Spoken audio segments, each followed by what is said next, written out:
Welcome to Pixel Pizza, Did she say pizza? your ultimate source for chiptunes, video game talk, and pepperoni.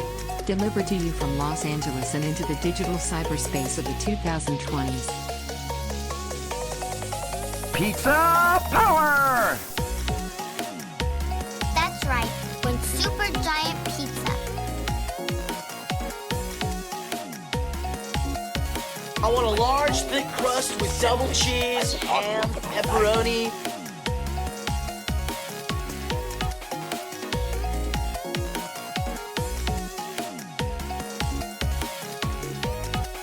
Hey, where's my pizza?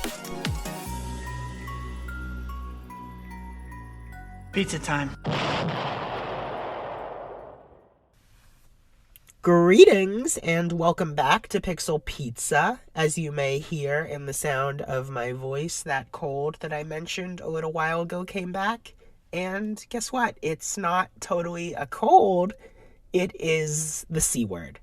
And I don't know if podcast services are like YouTube and some other content platforms where you are not allowed to say the name of the virus that is spreading. But you know the one, and it's not fun. But since this is a remotely produced show, that doesn't mean I have to end it. Since I was feeling up to it, I got to speak with another fantastic guest this week. He's from the Netherlands, so obviously it was Zoom. All of my guests have been Zoom, but still important information to relay. And this is going to be Daan Koopman, Nintendaan. He's been around the scene for a while. Big Nintendo content creator, reviewer. I know we had a content creator on last week. It wasn't planned that way. It's just, there's no pattern to these things intentionally. So you may hear a few of the same questions just because it's relevant to the field. But regardless, it was a great episode to record, and I hope you'll enjoy it. And we're going to dive in first with our track from our Chiptune Artist of the Week, Astro Grey. And the track we're starting with is called Machine Fantasy. So listen to that, and then we'll get into the interview.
Welcome back to Pixel Pizza. You just listened to the track Machine Fantasy by Astro Grey.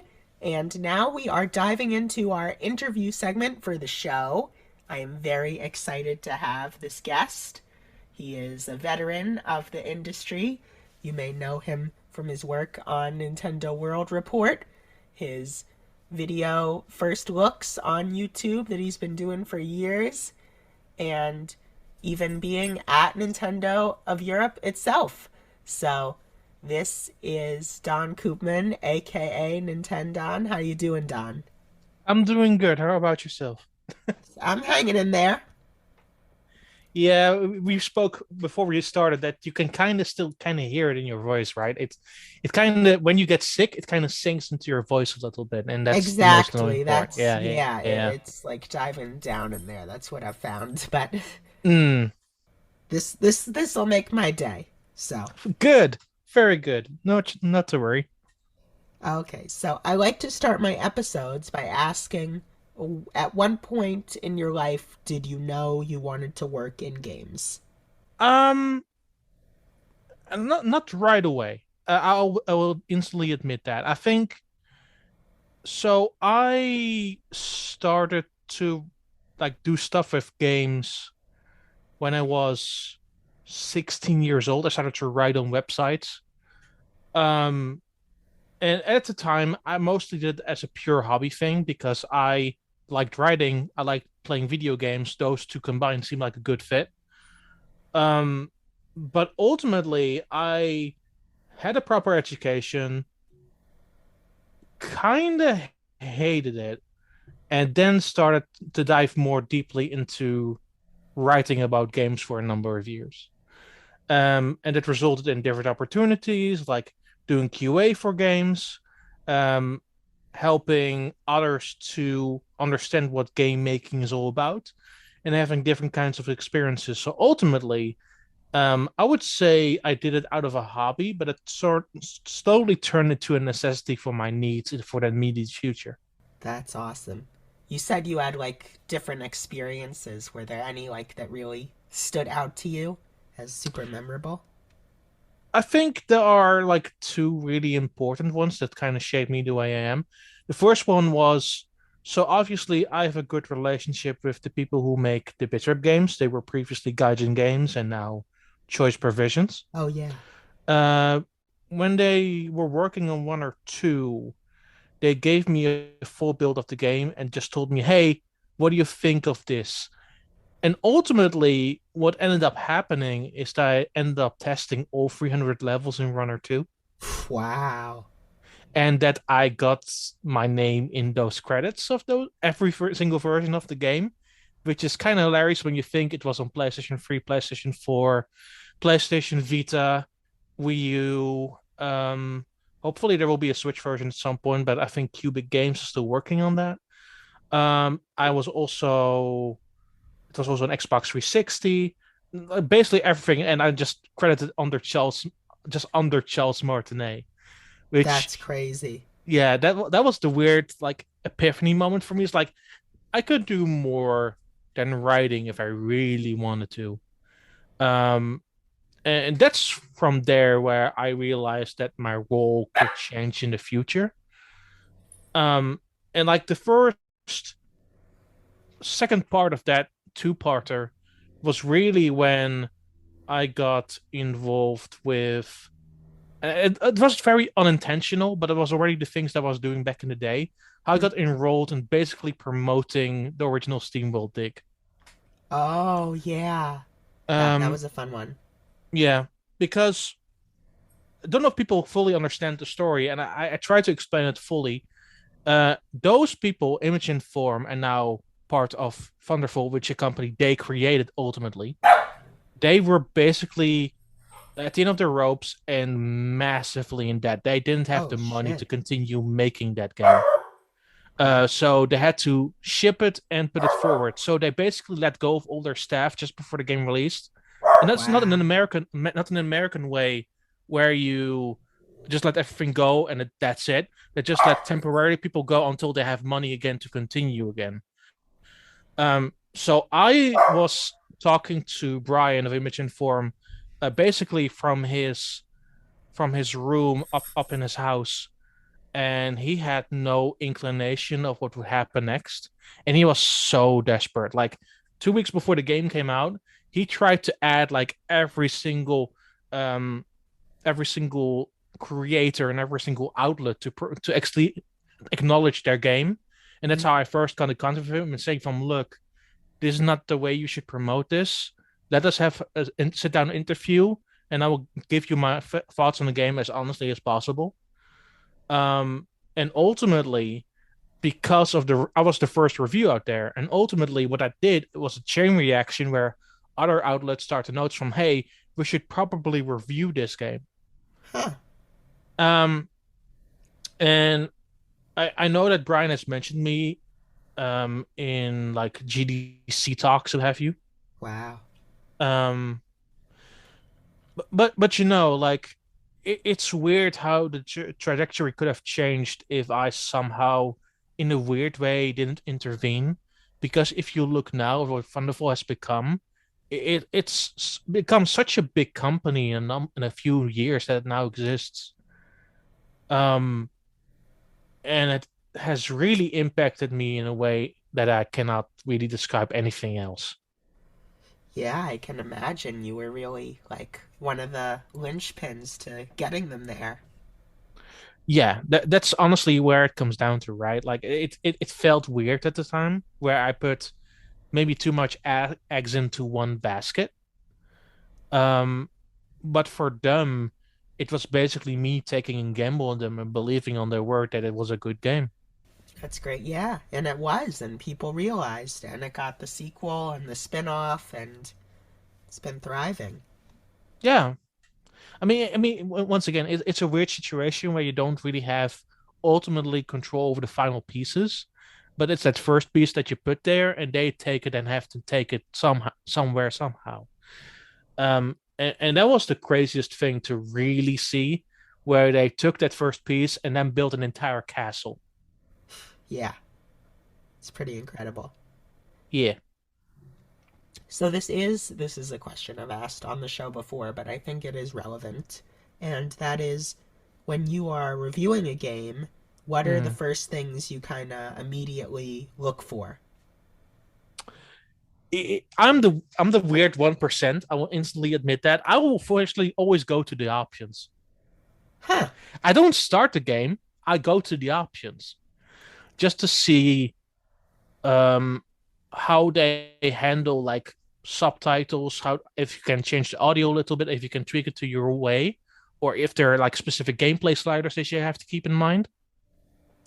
Because it's a weird thing where the options kind of show you how a game is built. And with Nintendo titles, that isn't always easy Right. because some games don't in their Nintendo catalog don't even have options at all. For example, Mario Kart 8 Deluxe doesn't have an options menu. So you just have to go there and instantly just take that otherwise and just leave it.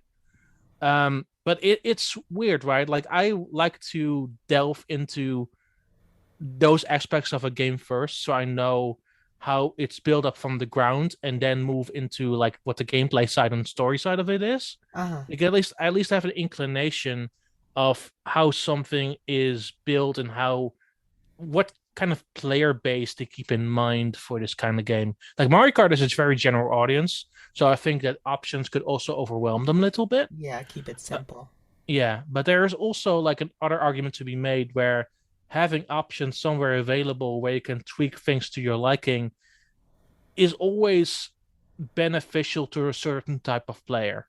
Yeah, yeah. I think even more now with, the increase in a need for accessibility in games. For sure. And it's a shout out I will instantly give. Like the people who make Forza Horizon are like Oh, still the yeah. kings at this stuff. Oh, they're Like incredible. yeah, like the fact that they put an entire option now for sign language. Right, I heard about this. Yeah, That's incredible. to me that's like beyond all expectations of what a game should do. Yeah, they're doing great. Yeah. And Were there ever any times where you wrote a review and you totally ended up disagreeing with the rest of people out there who reviewed it?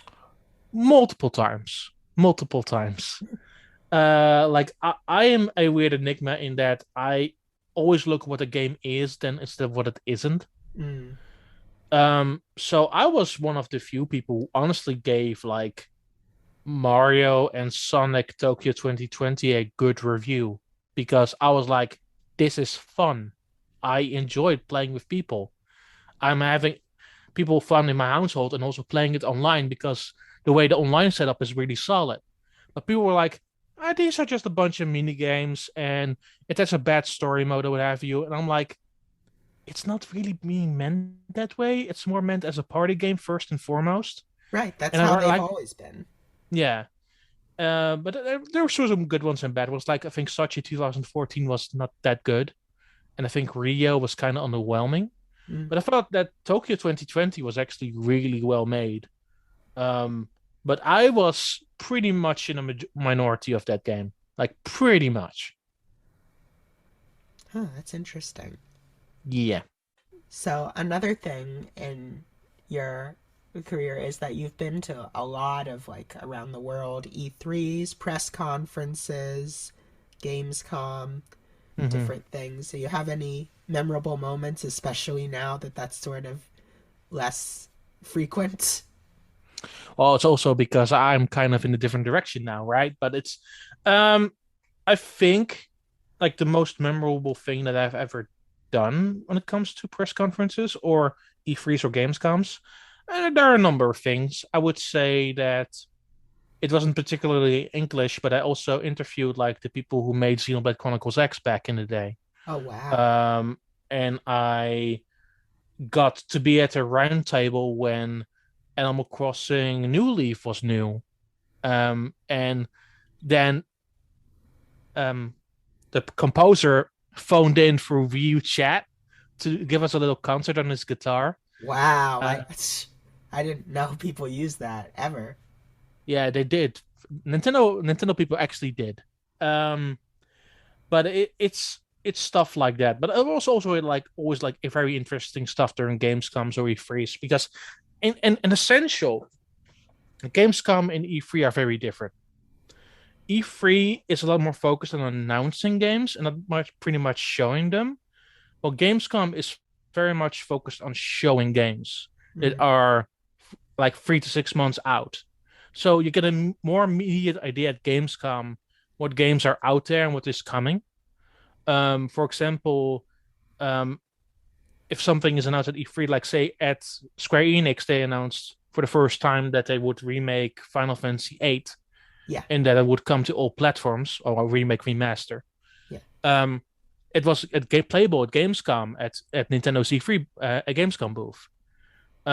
So there is like different variables for each convention, and particularly with those two, I feel that Tokyo Game Show's role is becoming less relevant, and now with E3 basically barely being a thing anymore, I think that Gamescom's role over time is also going to change now, especially since it will be in person this year again.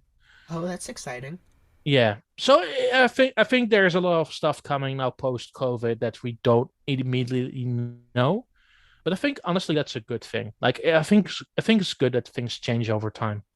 Definitely. I have to wonder if, how every company is having their announcements be digital now, if that's going to last forever, or if we will get, stage shows, press conferences back in some form eventually. With E3, I don't know, and that's my honest answer because I feel E3, and I have no problem saying that E3 as a convention isn't that great. As a spiel to have announcements, it's good to have that in a few days after one another. Um, but as a convention, it's two halls with a concourse on top, and that doesn't give it much room to further grow. Like Mm. if you remove one company, it gets filled in by another, basically. With Gamescom, it's 11 halls. It's not solely consumer. It's also two halls for pure business. Oh. and it's also a lot more entertainmenty stuff, like a cosplay area, like a retro area. Like it tries to combine different bits and pieces to make it a more full-blown video game convention. So kind of like a PAX. It's like a very big PAX because once again they use 11 halls in that entire convention. Wow. Yeah. So when you're at these conferences or conventions and you're interviewing developers, Yeah. what are like some of the key questions you try to ask? So the key question you should always ask by each interview, what's your game about? Like they should give you a 1 minute elevator pitch, like on clock, to tell you why your game is interesting, why people should play it. Like you should ask them, maybe at the beginning or at the end, give me a 1 minute elevator pitch of your game. Mm, Nothing shorter, nothing longer. 1 minute to explain what your game is all about and why I should buy it. Because if you cannot do that, you're selling your game short. That's what it really comes down to. Like you should be able to explain why your game matters because you're fighting for people's time and money. Like if you cannot ask them to spend the money or spend the time with your game, then you're already lost. So you need to convince them in a certain time frame that spending their money or your and even worse their time to your product is important. for That's the sure. most important question you should always ask a developer. You have to make it has to be unique. You have to convey what makes it stand out from every other game. Uh Unique not per se because a game with a concept that you already know can still be fun. Sure. For example, 2D Mario hasn't really evolved since New Super Mario Bros. On Nintendo DS. Right. I And was just as long watching. but you're still enjoying it, right? Yeah, So ultimately, what it comes down to, you should just be able to tell why your game is fun or why it matters. It doesn't have to be unique as long as it's good. for sure. I was just watching this really great documentary by the gaming historian Hmm. about Mario World. And it was Right. really interesting how he was saying, at the time, people were surprised that because it was on new hardware, it wasn't like revolutionary, totally different from what had come before. It was just more of the same, but like elevated and even better. Right. So, But yeah, we also have to realize with Super Mario World, they delayed the console by a year. oh yeah, So they had time to fix that game like significantly in the extra year that they had. If they didn't have that extra year, we would have had a completely different game than we had now. wow. That's what's so interesting, You only see the final product, but there are so many different stories behind how it got there. I think that's changing over time as well. Like we get more of an idea of how games evolve over development. Sure. But it's also the opposite. Like sometimes they just cheat with you and show you a better prototype than the game actually is. Oh yeah. With Mighty Number Nine, that was a huge issue. Oh yeah. And with Aliens Colonial Marines on Xbox 360 Oh, that and was PlayStation 3, that was also a very big ridiculous. issue. Yeah. Watch Dogs. Watch Dogs. Watch Dogs was more the fact that it was like that on PC, but it wasn't like that on console. Oh right. Yeah. Yeah, those are slightly different cases, but it's still deceptive. Like people shouldn't be deceptive; they For should be sure. honest and upfront about your game. But I feel that we're seeing that less and less now. People are slightly more upfront of what the games actually are. Um, but we do get more insight on how our games developed more so than we used to. Yeah, especially with open betas and Hmm. like different versions of games with patches and so on. Right. Yeah, for sure.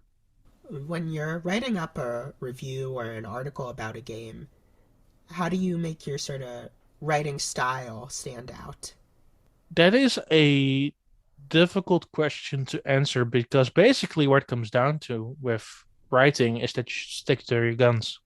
Hmm. You shouldn't like really think about what you're writing. because then you're trying to compare yourself to another. And the only way you can improve and get better than someone else is to having your own writing style. So ultimately, it really doesn't come down to how you should write. It's how do you can find your drive during writing. Like when I write a review, like I have a specific structure in mind. There's an intro, there's an introduction to either the story or the gameplay, depending on what kind of game it is. Further involvement of either story or gameplay, or the vice versa, because I already covered the other.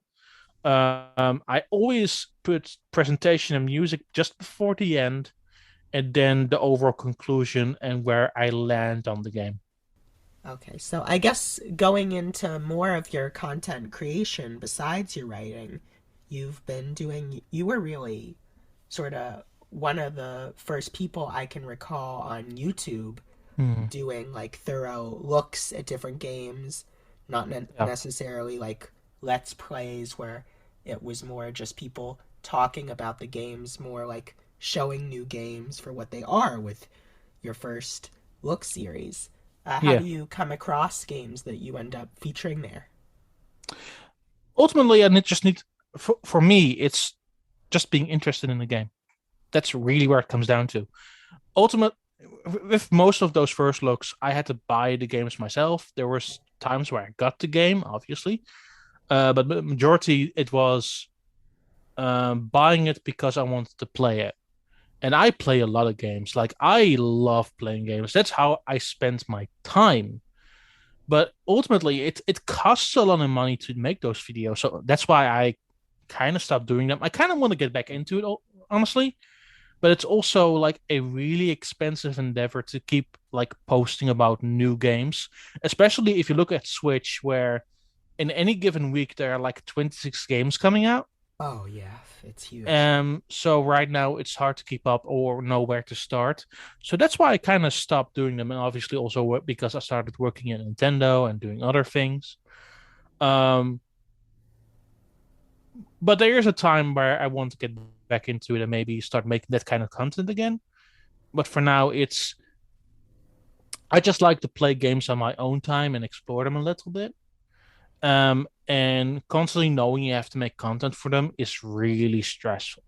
Like it changes the way that you look at games, because you stop looking at games as entertainment.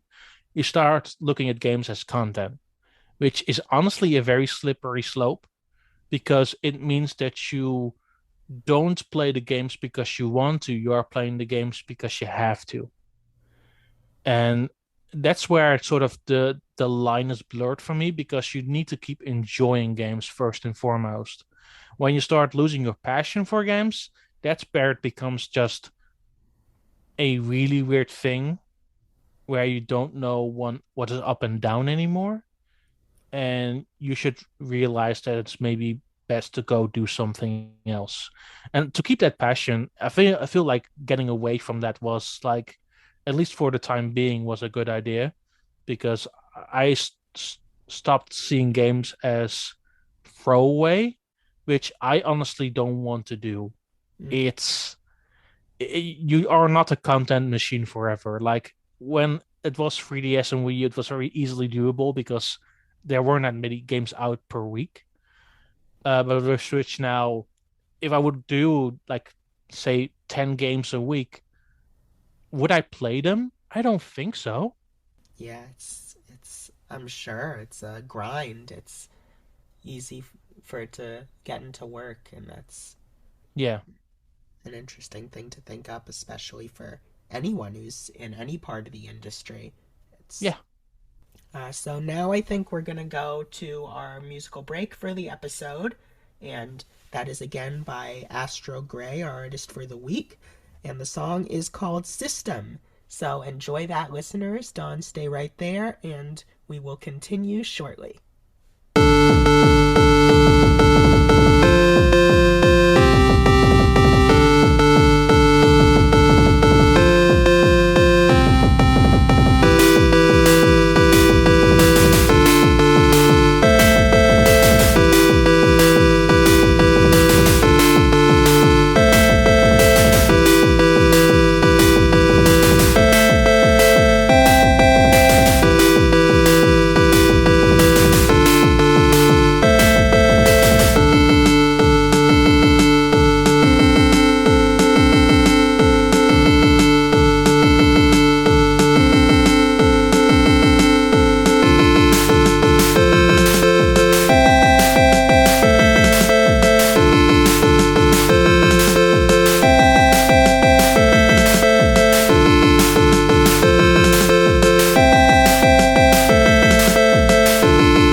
back to Pixel Pizza. You just listened to System by Astro Grey, and now we are back with Daan, and we're continuing our awesome chat.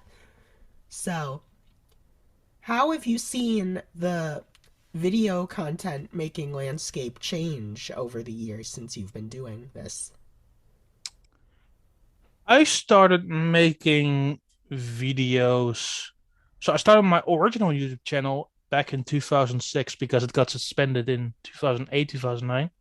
Wow. So my first channel was at the beginning of 2006, and 2006 everything still felt raw and like difficult to make. You saw a lot of people still use like off-screen methods to record their games, and to a lesser extent, I did it with like DSi stuff later on. Um, but I quickly realized there was a device called I age myself so bad now with this. There was a device called the Pinnacle, which had the red, white, and blue, no, the red, white, and yellow mains on one end, and a USB on the other. And you had to record like 4080p footage in those first 2 to 3 years until like the 5 plugs, though, so progressive became a thing.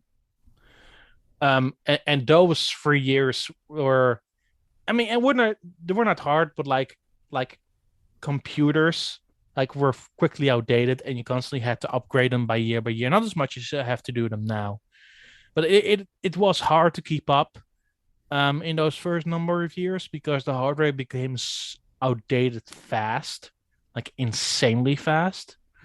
Wow. And then my second device with the Hauptpaug HD PVR, once again, really aging myself here, was with the 5 lines, and that allowed me to actually like record 720p in most instances. But then, obviously, with other consoles, you could only use certain tools to make that happen. Like the PlayStation 3 was really weird because it blocked all inputs altogether. So over time, like you had to adjust yourself and find solutions to weird problems. But it was very interesting until HDMI became the norm. Like that first period until say 2010, it was a wild west of figuring out what would actually work for you in your favor. Wow. But yeah, now it's become kind of on a level where most video content is 1080p. Like regardless if you have like a 4K console, what have you, like most YouTube videos are still in 1080p. And I don't necessarily think that's going to change anytime soon.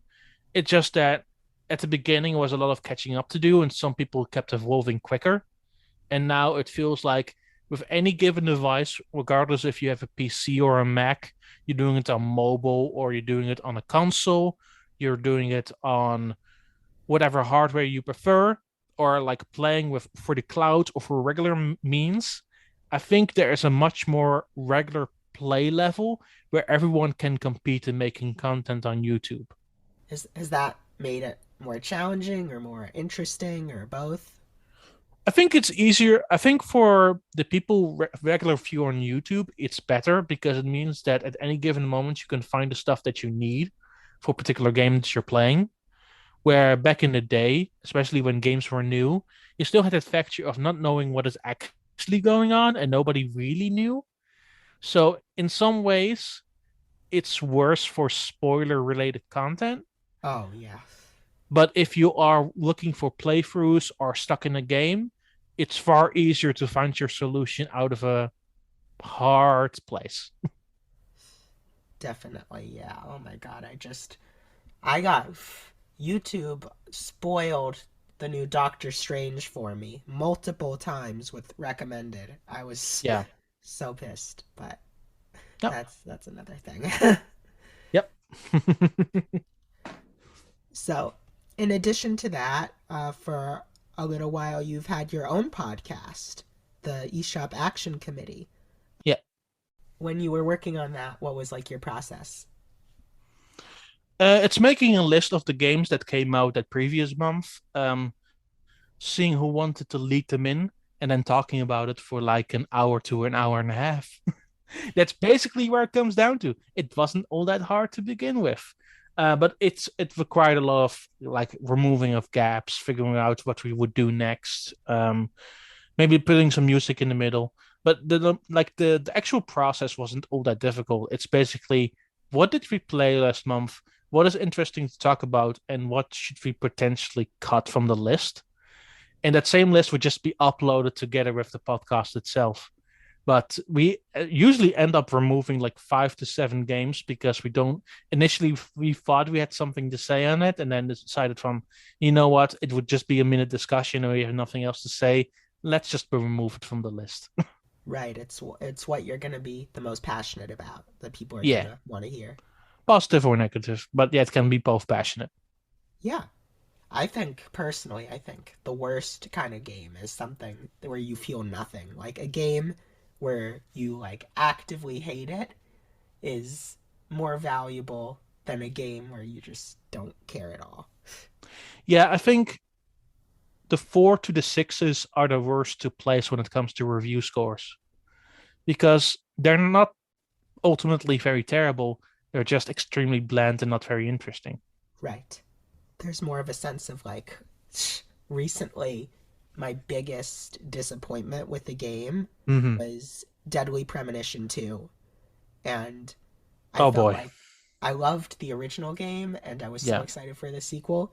And I felt like they tried. They really wanted to make it a great follow up, but just could not on any front whatsoever make it happen. But at least, I mean, I Eh, remember it. It's something that really stuck with me right. because I had But those I'm crazy. going to ask you one question, right? Yeah.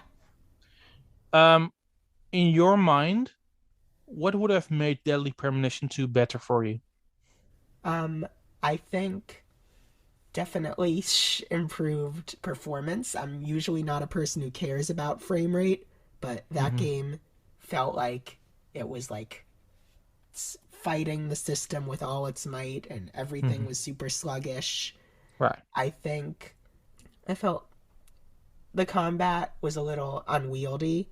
It was kind of just, it felt very loose compared to the Right. original one. You could tell there was a much more experienced team on the original one. Mm-hmm. And yeah, those are, I would say, the main things. I think maybe it could have connected more to the original as far as the story went because like it was like half a prequel, half a sequel, but the stuff about the sequel doesn't really come in until the very, very end. Mm. So those are, I would say, the main things. Yeah, for me, the main problem is that I thought that some of the writing was trying too hard when the first one didn't know it was trying to be intentionally serious. Yeah, With two, it tried to too much to be camp and also swing too much in a wrong direction. right. It's, yeah, that Like was, some of it felt very mean. yeah, yeah, I can see what Yeah, you mean. yeah. So yeah, ultimately, I think there are like with those kind of games, like I try to enjoy bad games, but for me it was a bit more. Those are the type of bad games that I am just straight up disappointment with. Like it's not that I can still laugh at their mistakes. There's a difference between like good bad games and between bad and really bad games.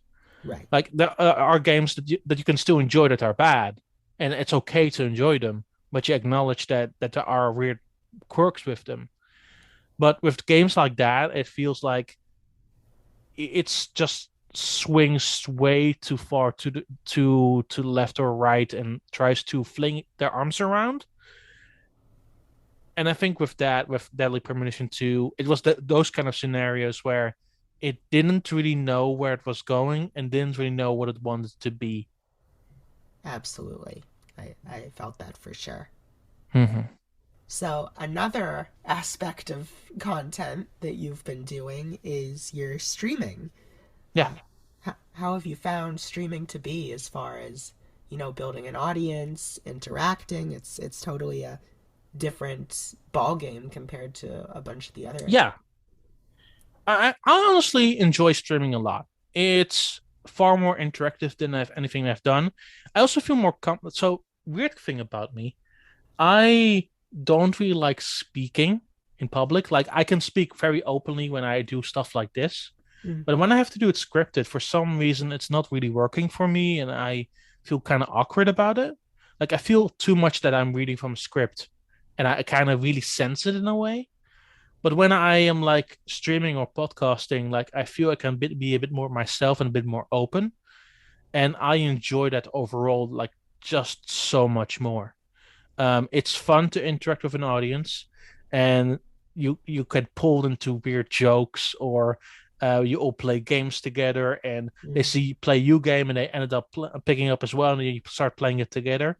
There's a lot more fun interactive moments overall when it comes to streaming, which I also think is why some video content, and I think bigger video content like exposés or investigative reporting are good on the rise, but there's also like the really standard content, like Let's Plays and basic videos have been around for ages, and it feels like sometimes it stagnates Yeah. when like stuff like Twitch streaming, YouTube streaming, but also like bigger videos of exposés, like really make or break it for me and make it far more interesting to look at the overall gaming landscape.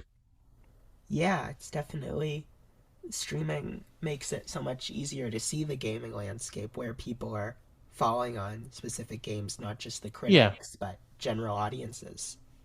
Mm-hmm. Would you say there are any challenges unique to streaming that you didn't find in other platforms? You have to keep being entertaining for 3 hours, where you only have to be entertaining for 10 minutes on a video. I think that's the main one. Yeah, I can imagine. Yeah. And is there anything about your creative process just across everything that nobody knows? I'm not necessarily. I think this is a very obvious one. You need to enjoy yourself. If you're not enjoying yourself, you should stop doing it. That's why once again, that's why I stopped doing like first looks, because I wasn't necessarily having fun with them. Mm. And I'm trying to find currently a way, since I'm now considerably removed from anything I did in Nintendo and anything related to gaming, how I can fill that in again, because I do like making videos, and I've been making videos on and off now, also still for Game Explain, like writing scripts for them and doing some Mm. video editing, but also like putting them together in a world of my own. That's the next step for me, and maybe doing stuff on my own channel. But like finding the scope for that and finding what you want to do is always the most tricky and difficult part. Um, but that's what I'm currently going for. I'm looking at and what I want to do. Um, and once again, if I'm not having fun with it, it needs to be fun. Like if it doesn't fun, I can change it. Everything comes down to, am I enjoying myself every step of the process? If I'm not, how can I change something? Yeah, and if you're not enjoying yourself, how's the audience gonna enjoy themselves? Yeah. Well, I think the audience reacts differently to it too, because they will be like, "Oh, another first look video. That's good," because for them it's content. They don't see um like the process that's going into the creator's mind. And I think that's the major difference. It's like for them, it's free content to see if a game is good. For me, it's like, okay, do I pay for this game? Can I see if I can get a code? What do I do? It's Mm. constantly that sort of like those struggles multiply for a creator, where for a person watching, those are actually very minimal, and they decide if they want to watch it or not. Right. And that goes back to what we were talking about earlier with like games having so much internal struggles that we as the audience don't see. Yeah. Are there any games you've been enjoying recently that you just haven't seen any buzz about? Um. Yeah. A few. There is a game called Let's Play Oink Games, Huh. which are a bunch of board games bundled together. They're made by a Japanese company called Oink Games. And the digital versions of those board games are really good, like really, really good. It's a Switch only title, so it's only available on Nintendo Switch. It's not available on Steam. It's not available on any other system. And the games on the digital versions of those games are really well made to the point where I would call this like the best board game related package on Switch. Wow. And because it has multiple options, it has adjustable lobbies. There's a lot of people that can play together. It's just a really good time. I've been pulling a lot of my stream into it as well. They've been buying their own copies and we're playing together. No, that's And great. every time I start that game up, I'm having just a blast playing through it. Um, Another game that I don't see a lot of people talking about even right now, it's called a musical story. Oh, I Uh, had one of the developers on oh, one of the previous wonderful, episodes. Yeah, wonderful. Charles Yeah, Bardon. He was a the composer and musical designer. story is like this real weird 70s strip with the music tracks like going around a circle and you have to press the right time doing them. And you can really do it with the Pro Controller with the vibrations by feel, Oh and that yeah, makes that game so good. I love that game very, very much. I didn't know you had one of the developers, and that's amazing. yeah. Um, He but was really I feel that that game hasn't been talked about enough, like clearly enough. There have been a few definitely. reviews, but outside of that, I haven't seen people like really digging into the deep into the game and enjoying themselves. Yeah, and all the reviews I've seen have been really good. Yeah, yeah. 100%. Which makes it even weirder, you know? It's when the reviews are good, but the game doesn't get any love, it makes you feel weirder. Yeah, totally. Um, to the point where it feels like maybe you did something wrong by not promoting it more, which is ultimately not your task. Like it's the developer's task and the PR's task to publish to promote the game, but you still feel like a failure because you could do something more to give more of a shout out to games that you enjoy. Right. Um, and that's always the struggle with like playing through games and then posting about them on the internet. Like regardless if you are just a consumer or a developer or somebody who writes about games, it makes you feel weird or maybe you're not doing enough. Like that's the weird thing about like enjoying games and then wanting to talk about them. Yeah, it feels like you're shouting into the void and you don't know if the void is gonna shout back or not. Yeah, for sure. Yeah, 100%. So, okay, then I do have one final question. This is the Pixel Pizza podcast. What I is mean, your I do have, favorite? hold up, I do Oh, have always a game I play with people. So let's reverse the roles for just a tiny bit. yeah, Okay, so here's the thing. There is a new Smash Brothers, right? yeah. But here's the twist. None of the characters that were previously in a Smash Brothers game are allowed to be there. In fact, there's not a main character in the next Smash Brothers. Which random Nintendo character from the entire catalog of Nintendo that it holds would you like to be in Smash Brothers?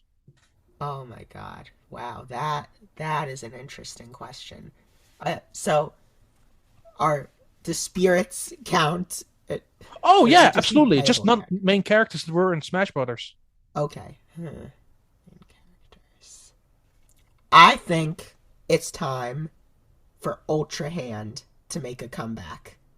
I think we go back to the very original. No, give me a living deck of Hanafuda cards. Oh, I think interesting. Smash has always been about the history. Let's Hmm. find some unique ways to have that history integrated. I didn't think that was the route you're going with. That's interesting. That's very interesting. Um, I my weird answer right now is like Mona from WarioWare. Oh, she's awesome. Yeah. Or Ashley, you can do a lot with Ashley. Oh yeah, she'd have a lot of cool things. And of course, I got to give a shout out to Golden Sun, Isaac, or Felix. Oh, yeah. 100%. Don't get enough love. Yeah. Good answer. I like your answer very much so. Thanks. Now you can ask your final question. Yes. And that is, what is your favorite pizza place? Wow. it's a local pizza place because we have much more local pizza places in this country. I Hmm. mean, we have Domino's, we have New York pizza. Um, but I honestly prefer local pizza places a lot more. There's a lot more charm to them, and they have Definitely. kind of this weird pizza flavors that you don't really get anywhere else. Yeah. Is there a particular local one you want to shout out? We have two, and I think it's better to keep them both in the open. All right. So, thanks so much for joining me, Don. Where can people keep track of you? You can follow me on Twitter or Mastodon. I'm also now on Mastodon, I guess. Oh, right. That's the new one. So you can follow me at Nintendaan, as Nantndaan. Great. Thank you for joining us, everyone, for this week's episode of Pixel Pizza. We will see you next week. And here is our final song from Astro Grey, and that is called Dive. So enjoy that, and we'll see you soon. Alrighty.